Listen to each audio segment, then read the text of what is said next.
Assalamualaikum warahmatullahi wabarakatuh.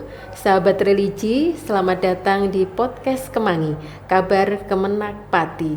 Masih bersama saya Atik Mufida. Kali ini kita akan membahas terkait rekrutmen petugas haji tahun 1446 Hijriah atau 2025 Masehi. Rekrutmen ini begitu sangat krusial dalam memastikan pelayanan terbaik untuk jemaah haji kita. Terkait proses dan juga tahapan dan persyaratannya, untuk lebih jelasnya sudah hadir bersama saya di sini Ibu Hajah Umi Istianah Sarjana Agama. Beliau adalah Kepala Seksi Penyelenggaraan Haji dan Umroh pada Kantor Kementerian Agama Kabupaten Pati. Assalamualaikum, selamat datang Ibu Umi. Waalaikumsalam warahmatullahi wabarakatuh. Terima kasih sudah bergabung di podcast Kemangi. Bu Umi, untuk saat ini Kementerian Agama telah membuka pendaftaran seleksi petugas haji tahun 1446 Hijriah atau pelaksanaan haji yang akan datang.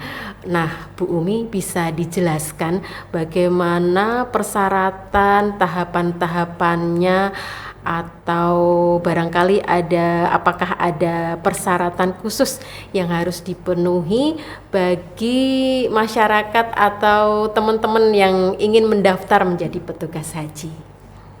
Ya, terima kasih Mbak Ati untuk kesempatannya diberikan waktu. Assalamualaikum warahmatullahi wabarakatuh. Sebelumnya untuk proses seleksi petugas haji akan dasar hukumnya itu adalah Peraturan Menteri Agama nomor 13 tahun 2021 tentang penyelenggaraan ibadah haji reguler pasal 21, bahwa Menteri Agama membentuk petugas penyelenggara ibadah haji atau PPIH yang didelegasikan kepada Dirjen untuk menyeleksi, menetapkan, dan atau menunjuk guna mendapatkan petugas haji yang akan memberikan pembinaan, pelayanan, dan perlindungan kepada jamaah haji. Nah, terkait kuota, sahabat religi, terkait kuota petugas haji tahun 2025, Kerajaan Arab Saudi telah menetapkan kuota sebesar 1% dari total kuota haji nasional di Indonesia yang berjumlah 221.000 jamaah atau setara dengan 2.210 orang petugas. Jadi 1% dari kuota haji Indonesia. Nasional ya. Terus jumlah ini sedikit berkurang dari tahun sebelumnya yang mencapai 4.700. Ada pengurangan berarti ya dari tahun lalu ya Bu Umi. Ini 50% ya. Dari 4.700 lumayan menjadi 2.210 begitu. Dan untuk Jawa Tengah, kuota jamaah haji yang diberikan sebanyak 30.029 jamaah, maka untuk petugas penyelenggara ibadah haji untuk formasi ketua kloter ada 85 orang. Untuk formasi se-Jawa Tengah. Untuk pembimbing ibadah ada 85 orang. Jadi total untuk PPIH kloter dan PPIH pembimbing ibadah ada 117. Itu satu Jawa Tengah, Jawa Tengah. Tapi porsi-porsinya sudah ditentukan ya, mungkin Pati berapa, Rembang berapa gitu ya. Untuk Kabupaten Pati berdasarkan surat edaran dari Kanwil itu diberi jatah kuota untuk ketua kloter ada 4. Padahal biasanya Pati itu ada 5 kloter ya Bu? Iya, ini sudah sudah ditetapkan, jadi mungkin ada 4 ya, mungkin 4. ada 4 kloter dengan asumsi jamaah 1405. Sementara ya Mbak ya, jumlah sementara untuk Kabupaten Pati nanti jamaahnya 1405. Berarti itu masih ada perubahan nanti? Iya, masih ada perubahan. Sampai menjelang keberangkatan ya? Iya, mungkin ada tambahan begitu. Lah, untuk alokasi Kabupaten Pati tadi ada ketua kloter 4, kemudian pembimbing ibadah ada 3. Jadi nanti 7. yang untuk kloter ada 7 petugas. 7 petugas, 4 ketua kloter, 3 pembimbing ibadah. Itu untuk yang PPIH kloter ya. Kemudian ada lagi yang namanya PPIH Arab Saudi. Non kloter gitu betul, ya. Atau non kloter. Ini juga Provinsi Jawa Tengah memperoleh kuota hanya 7 Mbak Ati. Itu se-Jawa Tengah? Iya. Waduh. Hanya 7 orang petugas. Berarti ada pengurangan lumayan banyak dari tahun kemarin ya Bu Umi? Kalau tahun kemarin berapa ya? 15 atau berapa itu 13 ya? sepertinya. Ya, 13 sekarang menjadi 7. Dikurangi itu meliputi 50%. Meliputi 1 layanan akomodasi hanya 1 orang. Se-Jawa Tengah? Iya. Oh, berarti nanti yang pinter banget nanti. Yang lolos. Layanan konsumsi 2 orang. Iya. Kemudian layanan transportasi 1 orang. Kemudian layanan Siskohat 2. Kemudian masih sama layanan ya, bimbingan ibadah 1. Jadi jumlahnya menjadi 7. Bimbingan ibadah kok ada yang non kloter, ada yang kloter. Berarti beda-beda ini Bu? Beda. Yeah. Beda. Jadi yang bimbingan ibadah yang berada di Arab Saudi. Ya, tidak ya. membersamai jemaah ya. Tidak. Jadi berangkat duluan ya. Yeah. Nah, untuk peserta rekrutmen itu untuk ketua kloter ini persyaratannya yeah. Untuk persyaratan khusus untuk ketua kloter itu pegawai ASN Kementerian Agama. Pegawai Sahabat ASN religi, pegawai Agama. punya kesempatan untuk mendaftar sebagai petugas haji. Syarat lainnya Bu Umi? Syaratnya berusia paling rendah 30 tahun, paling tinggi 58 tahun.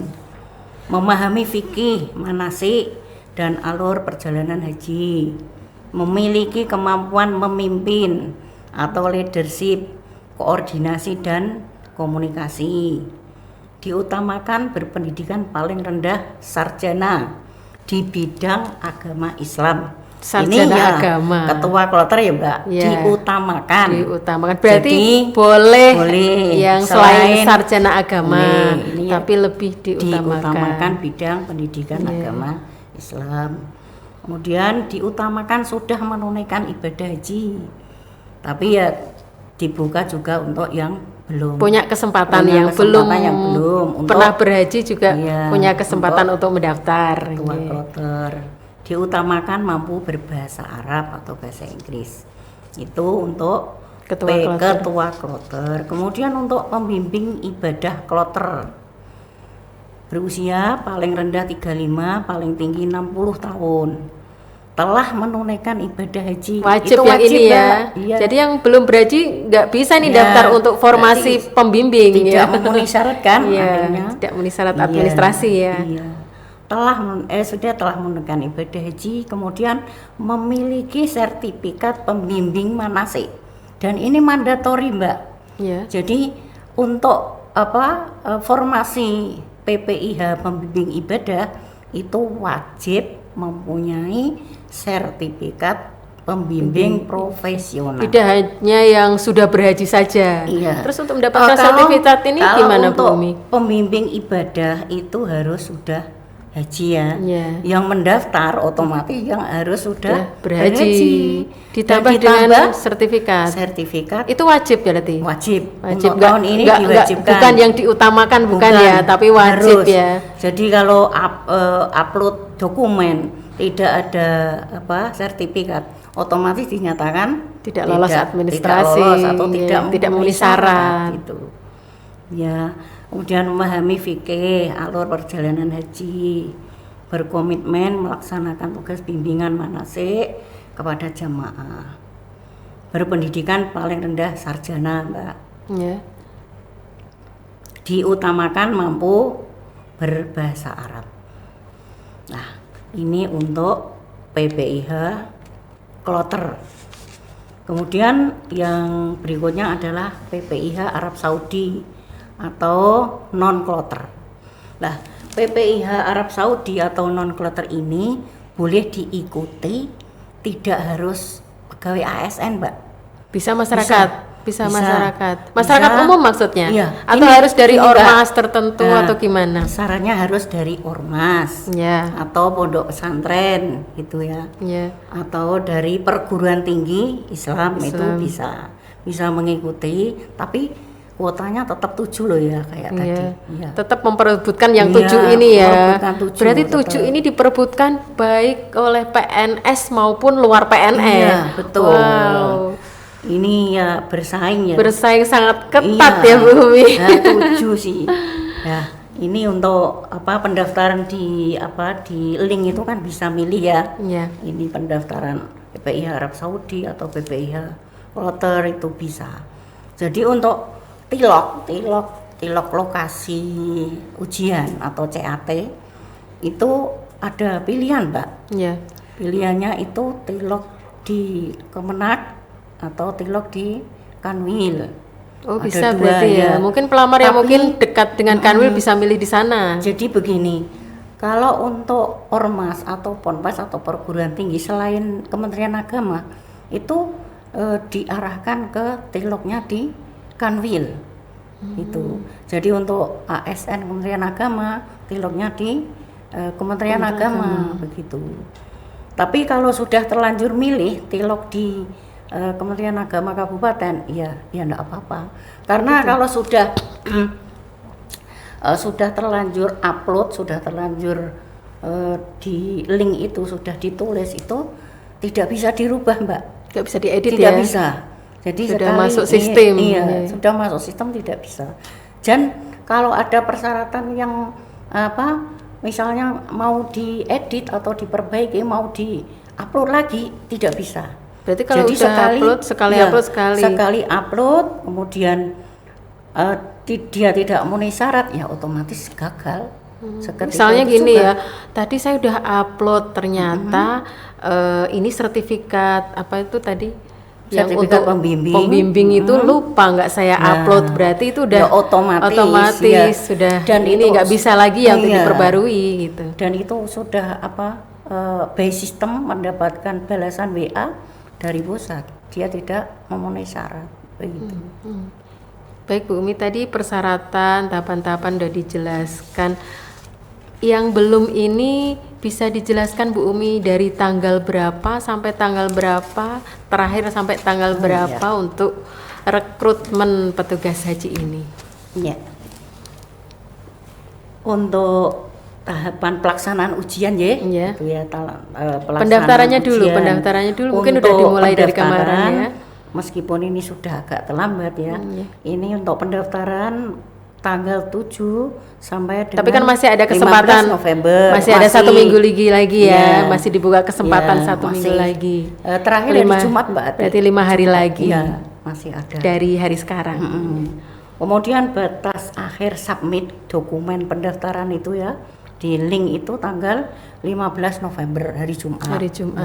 Jamnya Jamnya kemarin 23.59. Tapi masyarakat sudah bisa melihat di website kantor Kemenak Pati dan juga di medsos Kemenak Pati. Iya. Nah, ini untuk seleksi Mbak Ati. Seleksi untuk CAT ya. Selain ada seleksi administrasi kan ada CAT ya. CAT itu untuk tahap 1 nanti akan dilaksanakan tanggal 21 November. Harinya hari Kamis. Untuk tempat nanti mungkin menyusul ya karena kami belum bisa menentukan tempat. Kalau kita menyesuaikan peserta ya, nanti kalau kita pesertanya banyak mungkin di aula nggak cukup, kita ya keluar hotel begitu ya. Ya untuk jadi tempatnya nunggu menyusul. Peserta iya selesai belum final ya. Untuk pengumuman seleksi tahap 1 tanggal 22 November. Langsung pengumuman ya? Langsung. Selang 1 hari? Iya. Juga via ini, akun masing-masing Ya, peserta? nanti, atau nanti diumumkan akan diumumkan juga papan lewat pengumuman, lewat website dan medsos Kemenak ya? Dan penilaian nanti itu kan ada 2 Mbak. Okay. Jadi ada penilaian administrasi, ada penilaian CAT. Jadi Tahap awal administrasi dulu, setelah lolos administrasi baru ikut CAT. Ya, nanti penilaian itu digabung. Oh, digabung. Tingkat kabupaten kan digabung. Yeah. Antara penilaian administrasinya, kemudian nilai CAT-nya itu akan digabung gitu. Dan nanti akan di rankingkan berdasarkan nilai total. Iya. Dan penilaian itu juga ada itu Mbak Ati, ada pedomannya. Jadi kalau misalnya punya ijazah S3, S2 atau S1 itu ada nilainya tersendiri. Dapat nilai? Iya. Terus ini masa kerja juga. Pernah ikut jadi satgas misalnya, kan ada sertifikatnya. Betul. Itu ada nilai tambahan nggak? Ada nilai tambahan di sini sudah ada dijelaskan untuk wah, berarti kalau nilai tambahannya. Saya daftar bisa ini ya, bisa tambah nilai ya Bu Umi ya. Nah, ini untuk apa? Untuk penilaian untuk S3 itu ada tambahnya 25 poin ya. Lumayan ya. S2 20, S1 10, kalau SMA hanya 5. Kalau punya sertifikat PPIH embarkasi ya misalnya. Ya, kan ada 2 biasanya. 4. Ya, punya 2. Nilainya kalau 2 nilainya 2. Misalnya punya 2 sertifikat. 2 sertifikat ini kedatangan, pemulangan sendiri, itu sertifikatnya sendiri-sendiri. Nah, ini mungkin bisa istilahnya kan sertifikat PPIH embarkasi tidak dijelaskan. Iya, itu masa kedatangan atau pemulangan. Ya jelas nilainya 4 begitu. Kalau punya sertifikat pembimbing manasik haji ya, itu ada nilainya 5. Walaupun daftarnya di ketua kloter tapi punya sertifikat pembimbing, itu juga mempengaruhi atau enggak? Ini kalau ketua kloter itu tidak usah pakai sertifikat pembimbing, karena sertifikat pembimbing itu nanti khusus untuk membimbing ibadah. Berarti kalau misalnya saya lah katakannya punya sertifikat pembimbing ibadah, pembimbing, terus saya daftarnya di ketua kloter, berarti nggak usah dicantumkan ya, sertifikatnya nggak usah, karena berarti nggak kepake. Iya, karena untuk ketua kloter kirain itu kan tidak bisa ada nambah nilai, kan lumayan kalau nambah nilai, nambah. Karena persyaratan itu hanya untuk PPIH pembimbing ibadah, tidak ada di ketua kloter begitu. Lah, untuk masa kerja juga ada nilainya. Di atas 10 tahun itu ada nilainya 10. Di atas 20 tahun. Di atas 5 tahun itu 7. Di atas 2 tahun berarti sampai diperhitungkan 5. Ya. Barangkali itu nanti kan, baru jadi PNS setahun 2 tahun daftar beda nilainya dengan yang sudah 13 tahun, 15 tahun. Jadi itu memang nanti ada penilaian tersendiri, akan digabung dengan nilai CAT-nya. Jadi perbandingannya itu Mbak, untuk pembobotan ya, nilai administrasi itu 40%, kemudian CAT-nya 60%. Begitu. Baik Bu Umi, untuk tahapan yang di tingkat kabupaten tadi udah dijelaskan ya, di sini ada seleksi administrasi, kemudian ada CAT yang juga pelaksanaannya walaupun nanti menyusul tapi tetap di Kabupaten Pati kan. Terus untuk selanjutnya tahap selanjutnya nanti kalau sudah lolos CAT itu gimana Bu Umi? Kalau nanti sudah diumumkan untuk tahap 1 di kabupaten, dia akan mengikuti tahap selanjutnya yaitu di tingkat provinsi Kanwil. Nanti dibuat pesertanya dibuat 2 kali Mbak. Kalau tadi dibutuhkan untuk ketua kloter kan 4 ya. Jadi nanti kita akan mengirim 8. Jadi mengirim 8 orang ke tingkat provinsi.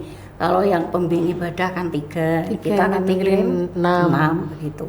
Tapi nanti kan tetap diambil satu-satu 4. Diambil 4 sama diambil satu-satu maksudnya. Kalau yang 8 diambil cuma 4. Yang 6 diambil 3 begitu. Tapi Kemudian- ada kemungkinan nggak misalnya 8 cuman diambil oleh Kanwil 3 gitu, ada kemungkinan nggak Bu Umi? Enggak, Atau karena ini sudah ketentuan, sudah di Juknis ya? Sudah di keputusan untuk setiap kabupaten sudah dikasih kuota. Ya sesuai kuotanya, Iya. berarti sesuai kuotanya sesuai Iya. ranking yang sudah didapatkan, ranking Iya. nilai. Gitu, Mbak. Oke. Baik Bu Ada. Umi, penjelasan sudah dijelaskan. Barangkali ada informasi-informasi lain yang mau disampaikan dari seksi PHU untuk sahabat religi, sahabat Kemangi? Ya, ini yang khusus untuk pendaftar ya, untuk peserta pendaftaran seleksi PPIH. Untuk upload dokumen hati-hati ya, jangan sampai kesusu istilahnya ya, jangan Terburu-buru. sampai kesusu ya, atau terburu-buru nanti setelah diupload kemudian wah saya kok kurang Intinya ini, teliti berarti gitu ya. Ya, berarti jadi sebelum harus teliti. sebelum submit ya Mbak ya, Submit sebelum ya. submit ini mohon untuk diteliti kembali dokumen-dokumen itu yang yang harus diunggah begitu, jangan sampai menyesal itu Mbak. Ya. Gitu aja yang perlu disampaikan.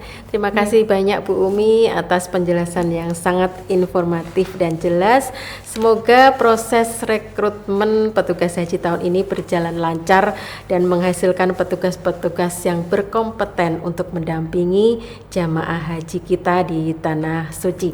Baik sahabat religi, para pendengar podcast Kemangi, barangkali ada yang berminat untuk menjadi petugas haji tahun ini, silakan untuk mendaftar. Pendaftaran masih dibuka sampai tanggal 15 November 2024. Masih ada waktu 4 hari lagi, 5 hari dengan hari ini untuk sahabat religi semua mendaftar sebagai berkesempatan ikut mendaftar sebagai petugas haji tahun 1446 Hijriah. Sahabat religi, ikutin terus podcast Kemangi untuk mendapatkan informasi-informasi terkini terkait layanan dan kebijakan pada kantor Kementerian Agama Kabupaten Pati. Saya Atik Mufidah undur diri. Wassalamualaikum warahmatullahi wabarakatuh.